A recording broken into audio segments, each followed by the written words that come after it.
How's it going, guys? I'm your host Caravan Gaming. Welcome back to this week's Adventure Quest Nostalgia Quest episode. And for today's episode, I'm actually not going to be going through any new quests. Okay, that will probably continue in next week's episode. I already got some suggestion on what to do, so I'll go ahead and do that next episode. I'll go ahead and check it out again. Can't remember what it is, but in today's episode, I'm going to go through you guys again the updates that I made to my loadout and my inventory, because we did get a bunch of I did get a bunch of stuff for Black Friday, as well as also the new Wish Weaver donation set, which I really like. So I'm going to tell you guys what changes I made to my build, the reasoning behind them, and we'll get right into it. Of course, I've not really play tested it fully yet, so there may or may not be more changes in the future, but I think for now I am pretty satisfied with where my build currently is. Okay, so first up, Snake Master Strike. I decided to take out Ninja Loyal Contract Gas and put this in instead, because I already have a Darkness Gas in Creature 72, and I also have plenty of other Darkness Gases inside of the Necromancer armor. So there's quite a lot of overlap, which is something that I'm not a big fan of, especially since I can only use one at the same time, right? So I think Snake Master Strike might be more useful, especially if I want to play around with the Void Forge stuff. Okay, I haven't had I know I haven't showcased the Void Forge yet in a proper video, okay, whereby I go questing and play along with this, but I will go ahead and do that in future episodes, so not to worry. So you can see here, if I do Snake Master Strike, and because this is this one has hyper crit, so it's actually really good. Okay, so it also, on top of giving poison to your foe, you also get hyper crit, which is very nice. Okay, and then okay, so now with one turn of that, we can have void corruption straight away. Ooh, what? Okay, I think I'm not doing this correctly. Hang on a minute. Oh, this is harm. Hold on, how do I get that again? I cannot remember. Okay, Snake Master Strike one more time. I think we need another power. Okay, poison and imbue, I think, and imbue. No, imbue. Okay.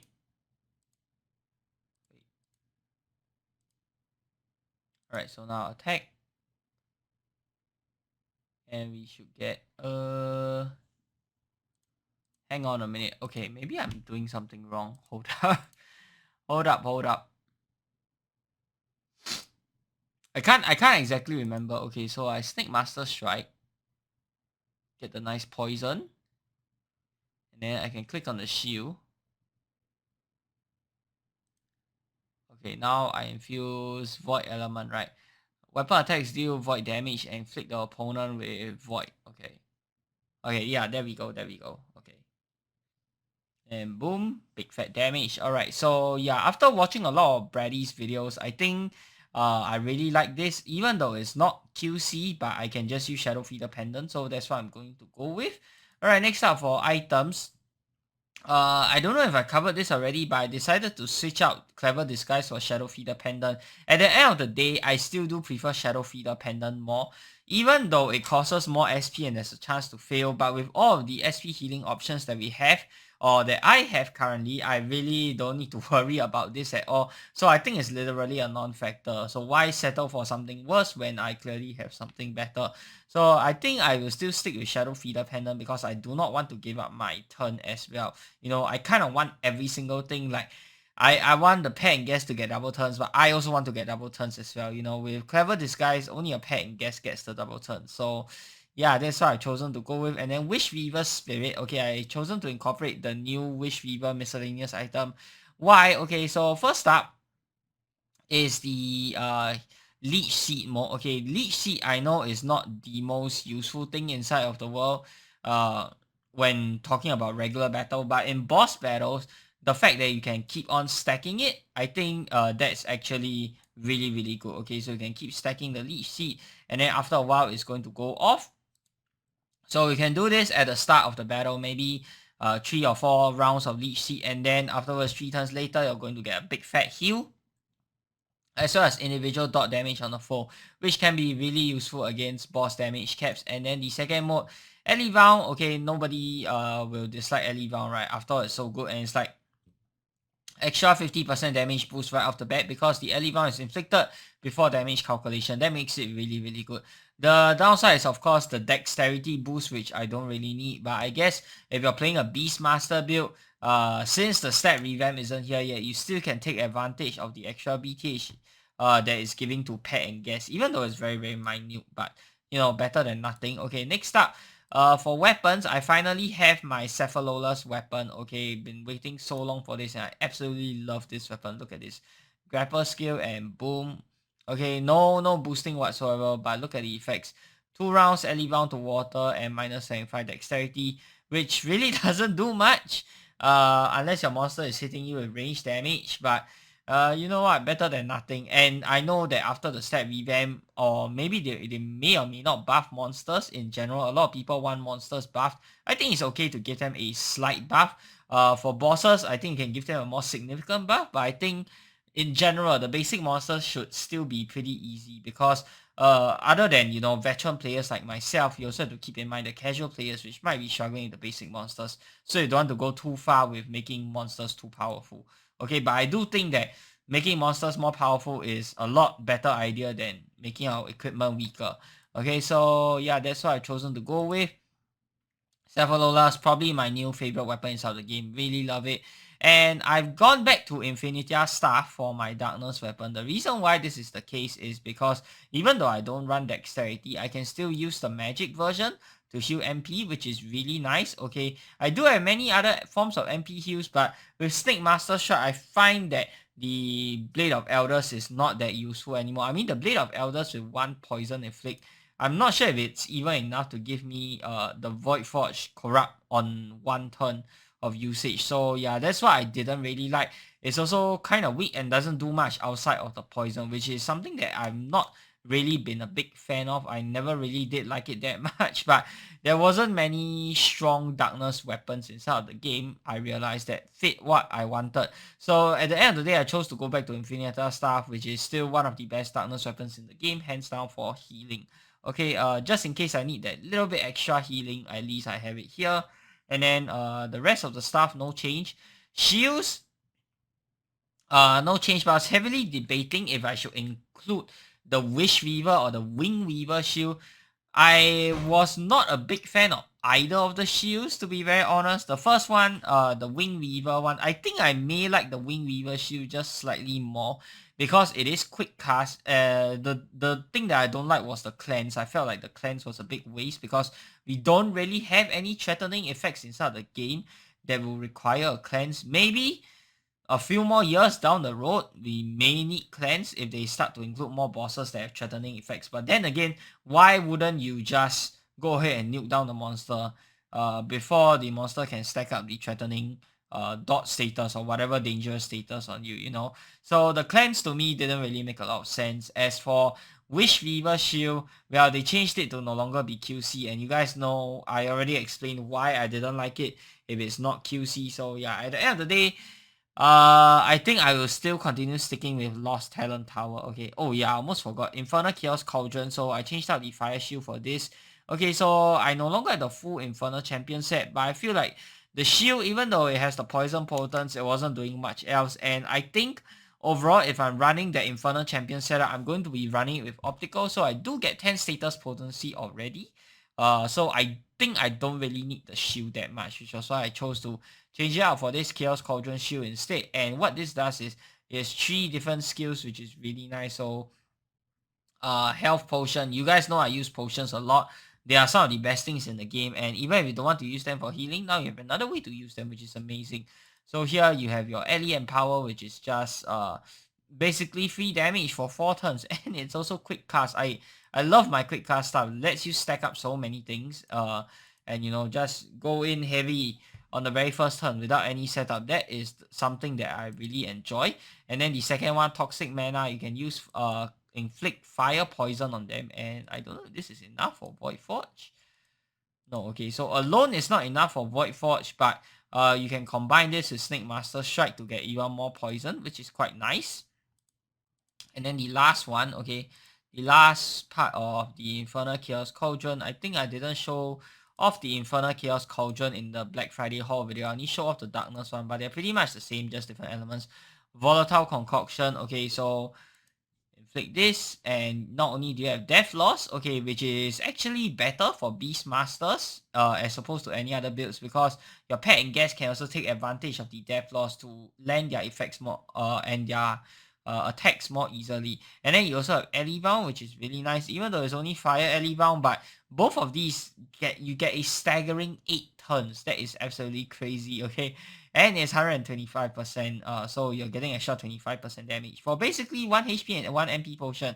If you have a house, it's literally a free cost, okay? You won't ever need to use up all 25 inside of a proper battle. So yeah, it's basically a free cost in my opinion. Like, for someone who doesn't need to farm, and even if you don't have a house that lets you refill potions, you guys can go and check out the video I did, the short that I did over here, where you can refill 25 HP and MP potions within like what, 1 minute, something like that. Very, very fast way of refilling it. So that shouldn't even be an issue at all. It's basically a free cost, and I love that they chose to go with this rather than like SP cost or something like that. Potions are basically free. Okay, armors. The only armor that I changed out was the Mark of Wrath. I decided to go for the Prismatic Wish Weaver instead. Like I said, this is one of my favorite armors inside the game because I think it's just so good. Fully offensive as well as spellcaster, and this one is like 436 SP. You heal 791 SP. That's like more than half your SP bar. Absolutely nuts. And it's 100% resist here. It's based off damage, but yeah, 100% wind resist. It's also based off wind resist, I believe. So we're already getting a full heal here, and then Siphon here, I can pay some SP to heal back my HP. So the Siphon, you're going to need to boost it a little bit more or get a little bit more damage if you want to get a full HP heal. But yeah, this armor is just crazy. I think it's a lot better as opposed to the Mark of Wrath. Sure, Mark of Wrath is a lot more offensively oriented, but I think overall this is better because Mark of Wrath, you do suffer from the lack of BTH, and I didn't include any BTH buff spells inside here. So I think that this will work for a lot better for the build overall. I get that it's not really in theme with the whole fully offensive, nuking sort of build, because this one you're not dealing a whole ton of damage. You're sacrificing damage to heal. But I think that being able to have basically unlimited HP and SP while playing inside of this armor, I think that's just invaluable. And I can also free up my pet and guest slots for something else. I don't need to use my C72 with Fey Wanderer. I can use it with something else to inflict damage or inflict effects, which is quite nice. And last but not least, for pets, I didn't change anything. I was thinking for a long time whether or not I want to include the Wish Weaver's fair pet inside here. But at the end of the day, I decided not to, because I already have Fey Wanderer and Meteoric Jelly, and fact of the matter is that both of these are going to heal better than Wish Weaver. That's a fact. So if you already have both of these pets, Wish Weaver technically is not going to be best for you, but if you don't have both of these pets, or if you're not comparing it to both of these pets, which are the best healing pets in the game, then sure, Wish Weaver is going to be an amazing pet. It's an amazing pet by itself, don't get me wrong, but it's just that when you compare it to Fey Wanderer and Meteoric Jelly, it's not up there with those two. That being said, Wish Weaver, you can technically use it without Optical, which frees up your miscellaneous item slot for something else, which is also very valuable. But I think if I want to do any form of healing, it's going to be through these two pets. So I don't foresee myself using Wish Weaver just for the heal. The Elivound itself, Omni Elivound is very nice, but it's only 10%. And the stacking with the Power Gauntlet, as much as I like it, I don't think the Elivound stacking alone is enough for me to justify the slot on the pet. Whereas Spotter Drake, I can bring it out and then I can get free 5 status, no, not 5, 9.3 status potency right off the bat for inflicting anything, okay, for all my QC effects. So I think this is going to be more valuable to my build. Alternatively, I can change it to do extra damage for 71 SP, which is also quite nice if I want to do any form of nuking. And that's it for the new build, guys. Alright, so in the next episode, I will probably showcase the Celestial Void Forge stuff a bit more and how I will use it and incorporate into this build. Probably will showcase the Wish Weaver as well. I don't really know. Maybe make a combination of all three. Maybe let's try that now. Okay, so let's try this. We already inflicted a rebound with this. That's not going to do anything because we are not going to hit with fire damage. Let's see here. So I'm going to do Shadow Feeder Pendant here. Okay, so we got that. Let's do this as well because why not? Damage, and we can use Wish Weaver Spirit. Let's do Alley Round. Okay, so first of all, I'm going to do Snake Master Strike. Wait. Okay, so Snake Master Strike. Alright, so we got a poison here, and then we can imbue with this, and now we can attack. So let's see how much the attack does. Whew. Okay, not super strong, but I think it's not bad as well. Okay, let me just reset the battle and show you guys from a clean slate because I think it was a little bit too messy what we were trying to do there. Okay, so let's start. So first round, I'm going to use Chaos Cauldron, get a bit of that free. Come on. Okay, get a bit of. Alien Power only works for fire. Okay, so let's just get Poison. Okay, going to do Shadow Feeder. Bag of Mixed Nuts. And I can do Power Gauntlet.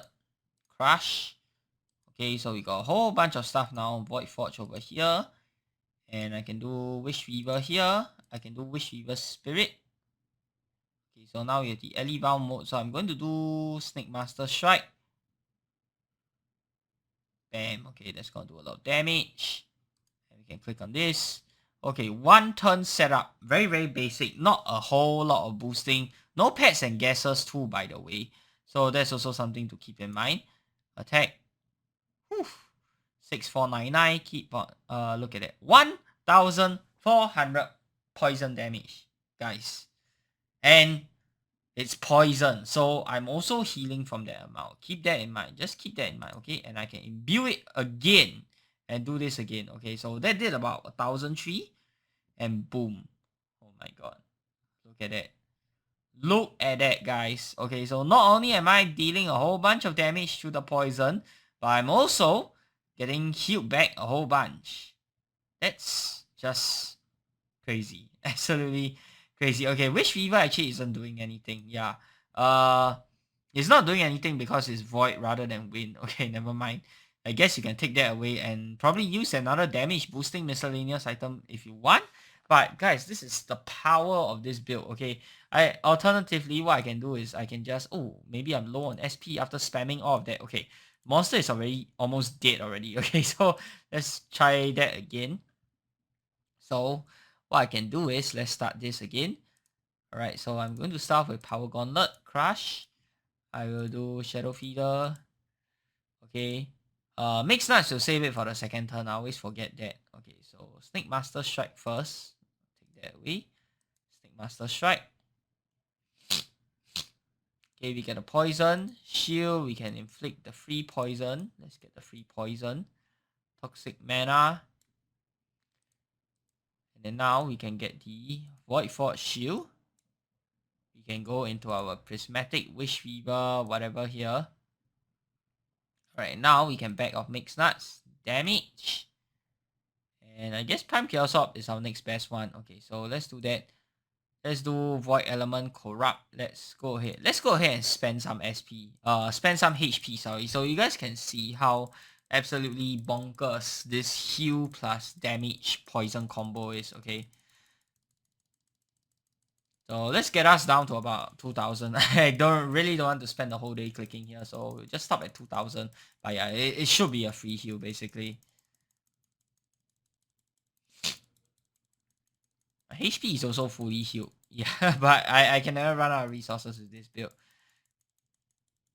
I mean, I can just switch it to Infinita Staff anytime if I want to. Okay, I think that's fine enough.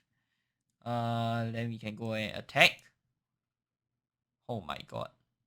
5.6k. Boom. Full heal. 7,000.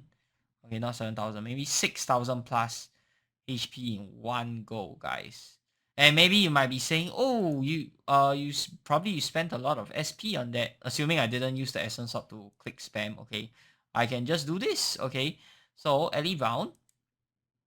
And then I go ahead and mount up. Maybe I want the exchange skill to heal my SP. Let's go and do this. Boom, 1.5k SP heal. Or maybe you can say, hang on, what if my HP is low now? Boom, siphon. Boom, 534. Okay, not the full 700, not the full 700 plus, but really 500 plus SP, HP heal for that amount of SP. Not shabby at all, guys. And look at that. We weren't even really trying our best. Look at combat practice trainer. 820 health left. After like what? 3 turns? 4 turns? Guys, this is an absolutely insane build. I really love this. I hope you guys have enjoyed today's video. Let me know what you guys think of my current build right now. If you have any other suggestions or combos you'd like me to try, please leave them down in the comment section below. I'd love to hear what other amazing ideas you guys can come up with. And if you guys like this video, be sure to give it a thumbs up. And of course, subscribe to this channel if you guys would like to see more of such future content. Till the next time, I'm your host, Cauldron Gaming. Peace out.